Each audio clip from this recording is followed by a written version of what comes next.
Hello, আর্জেন্টিনার team বা বর্তমান প্লেইং স্টাইল নিয়ে কিছু কথা বলি।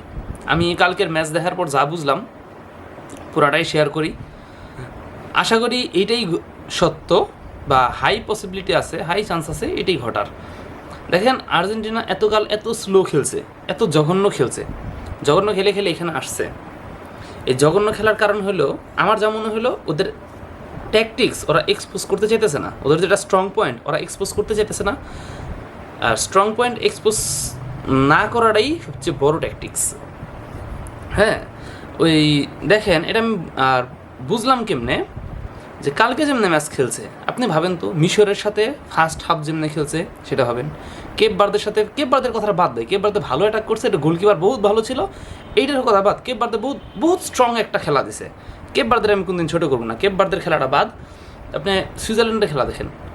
দেন এই সুইজারল্যান্ড তো বল কন্ট্রোল করছে, কালকের ম্যাচে কি বল কন্ট্রোল করতে পারছে ইংল্যান্ড? 3-4 বার না, আনুমানিক 6-7 বার ওরা বল কন্ট্রোল করছে। এর মধ্যে একবার গোল হয়ে গেছে, ডিফেন্ডার একটু মিস্টেক করে ফেলছিল, আমি ডিফেন্ডারের দোষ দিচ্ছি না, ওটার মিস্টেক হয়ে গেছে এটা। আর আরেকটা দিকে মানে বুঝলাম যে নিকো পাস, বার্কো আর আরেকটা হলো সিমিওনে, এই তিনজন রেপ এতদিন বসায় রাখছে, কালকে সিমিওনের নামাইছে। কি ওর মানে পারফেক্ট খেলাটা দিতে পারছে না। ও পুরো ডিফেন্সিভ মিড থেকে পুরো উইং ফুলটা সামলাইছে, যতক্ষণ খেলছে ওর জান দিয়ে খেলছে। ও একটা গোল মিস করছে, বাট এই মিস করাটা সম্পূর্ণ দায় ওরে দেওয়া যায় না, কারণ এখানে ডিফেন্ডারটা খুব ভালো ডিফেন্স করছে। আর তার মানে এইটুকু বুঝতে পারেন যে রিজার্ভে যে এনার্জিগুলো আছে ফাইনালে আরেকটু স্ট্রং হবে। ঠিক আছে, এই নিকো পাস বলেন আর হলো বার্কো, এই দুজন তো এখন আছে, তো ফাইনালে আরেকটু স্ট্রং হবে। এইটা আপনিও বুঝতে পারবেন, কারণ আপনি একটু খেলা দেখলে বা এইগুলো সাইকোলজিক্যালি সবই বোঝা যায়। আপনি দেখবেন এই যে ব্রাজিলের ম্যাচটা যদি দেখেন, যে কার্লো আনচেলত্তি যখন জাপানের ইংরেজে নেইমারে নামাই নাই, আমি তখনই বুঝে গেছিলাম যে নেইমারে নামাবে না, নেইমারে খেলানোর তার প্ল্যান নাই।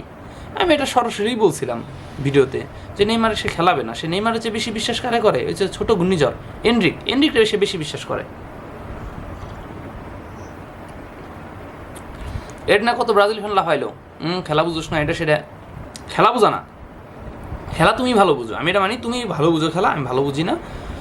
আমি ওদের মাইন্ডসেটে যেটা চলে আমি শুধু সেইটুকু বলতেছি। মানে কিছু মানুষ আছে না, যে যেটা ওর শুনলে বোঝা যায়, করা দেখলে বোঝা যায় ও কী কইতে চাইতেছে, ওরকম এটা বোঝা যায়, এটা তোমরা বুঝতে পারবা।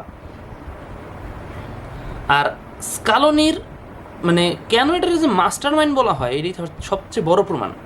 কারণ ও ওর উইকনেস কোনো দিন এক্সপোজ করে না, সারাটা জীবন দেখো না যে ফ্রেন্ডলি ম্যাচ নর্মাল টিমের সাথে খেলে।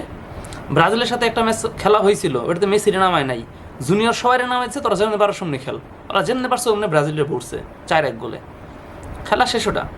ওরা এরপরে বড় বড় দলের সাথে খুব একটা খেলে না, কারণ কি দরকার তো নাই ভাই ওর কি বলে ওর ট্যাকটিক্স, ওর স্ট্রং পয়েন্ট সব এক্সপোজ করার দরকার তো নাই।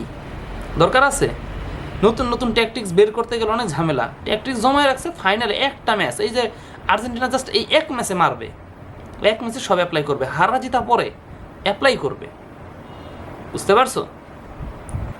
এখন ওই যে বাদ হয়ে গেল, কি বলে, আরে ফিনালিসিমা, আর্জেন্টিনা একটু স্কোপ পাইছে এটার বাদ করার, ওরা একটু দেখায় বাদ করে দিছে, যুদ্ধ চলতেছে এটা বাদ করে দিছে। ওরা খেলবে না, ওরা এক্সপোজ করবে না নিজেদের মেইন খেলাটা, ওরা হারলেও সমস্যা হয়ে যাবে, জিতলেও তখন সমস্যা হয়ে যাবে, মানে এক্সপোজ হয়ে যাবে, এই ফাইনালে আসার সমস্যা হয়ে যাবে। এর জন্য ওরা জমায় রাখছে, ওরা খুবই মানে রিস্ক নিয়ে খেলছে, প্রত্যেকটা ম্যাচে এনার্জি জমায় খেলছে, প্রত্যেকটা ম্যাচ হারবো এমন পজিশনে যায় ওরা জিতে আসছে।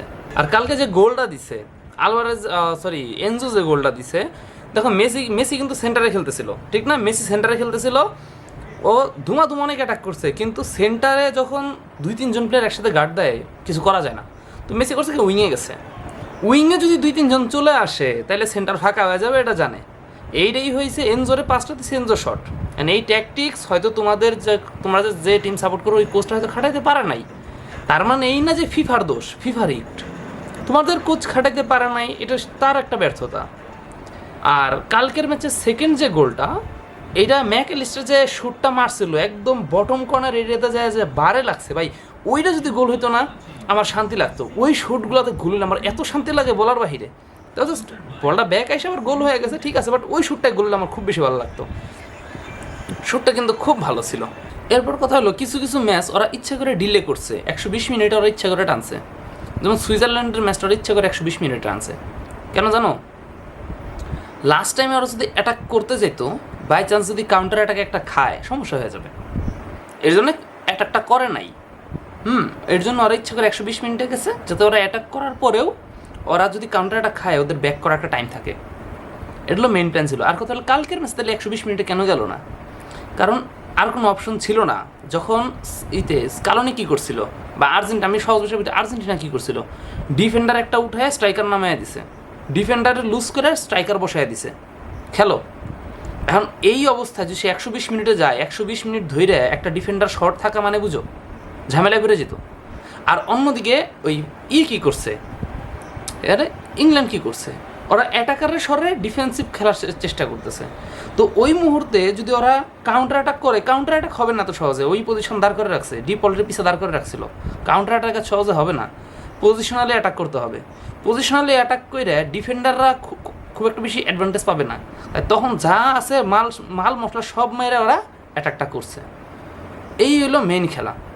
আশা করি তোমরাও এটা বুঝতে পারছো। ফাইনালে কী হবে ডাজেন্ট ম্যাটার, ফাইনালে হারতে পারে, জিততে পারে, ওপরওয়ালা জানে। আর ওদের খেলার ধরনের উপর অনেক কিছু নির্ভর করে।